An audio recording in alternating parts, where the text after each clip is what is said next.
আওয়ামী লীগ সরকার সবসময় ভারতের দালালি করছে, ভারতকে সমস্ত কিছু দিয়েছে, সরকার যেন সেটা না করে।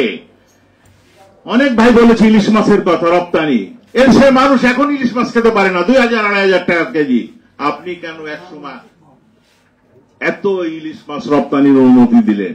যে ভারত আমাদের দেশে পানি দিয়ে বন্যা করে দিল, যে ভারত আমাদের দেশের মানুষকে বর্ডারে নির্বিচারে গুলি করছে, যে ভারত আমাদের দেশে নিত্য প্রয়োজনীয় দ্রব্য যেটা পাঠানো দরকার সে পাঠায় না, যে ভারত এই দেশ সরকারকে, এই আওয়ামী লীগ সরকারকে 2014, 2018, 2009 এবং 2024 সালে নির্বাচনের প্রত্যক্ষ এবং পরোক্ষভাবে সাহায্য করছে, সেই ভারতকে পক্ষে কাজ করা সরকারের উচিত হবে না।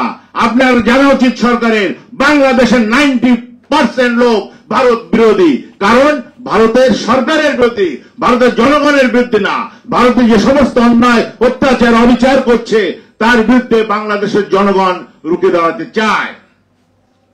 সংগ্রামী ভাইয়ের আমার, সরকার আইন শৃঙ্খলার দিক দিয়ে বিশেষ নজর দিতে হবে। মানুষ কাঙ্ক্ষিত আইন শৃঙ্খলা পাচ্ছে না।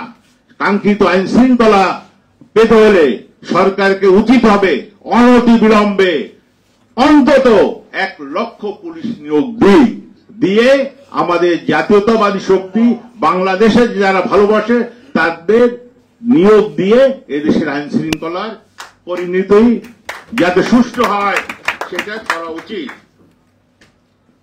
বাংলাদেশে একটা গভর্নর আছেন, তিনি বারবার বাংলা একবার বললেন, গভর্নর যদি বলে 10টা ব্যাংক দলীয় হয়ে গেছে, সেই ব্যাংক থাকে? অবশ্যই থাকে না। গভর্নরের কথাবার্তাগুলো চিন্তা ভাবনা করে বলা উচিত। আমরা যেহেতু এখানে বিজ্ঞ রিপন ভাই আছে, রাজনীতিবিদ হাবিব ভাই আছে, তাদের বক্তব্য শুনবো, সময় সংক্ষিপ্ত। আমরা চাই ডক্টর ইউনূস সাহেব সবাইকে নিয়ে, সবাই পরামর্শ নিয়ে দেশ চালুক এবং এনজিওগ্রাম সরকার যাতে না হয় সেটার দিক বিশেষ নজর দিক। আমরা সরকারকে সময় দিই। আর সংবিধান সংস্কারের কথা বারবার বলে, সংবিধান সংস্কার করার এখতিয়ার এই ইন্টারিম গভর্নমেন্টের নাই। সংবিধান সংস্কার করবে কারা?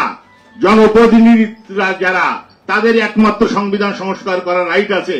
আপনি নির্বাচন দেবেন, 3 মাস দেন, 6 মাস দেন, 9 মাস দেন, এটা স্পষ্ট বলেন, এবং তারপর জনসাধারণ, বাংলাদেশের জনসাধারণ যাকে ভোট দেয় তাদেরকে ভোট দিয়ে পার্লামেন্টে নির্বাচন করে তারাই সংবিধান সংস্কার করুন।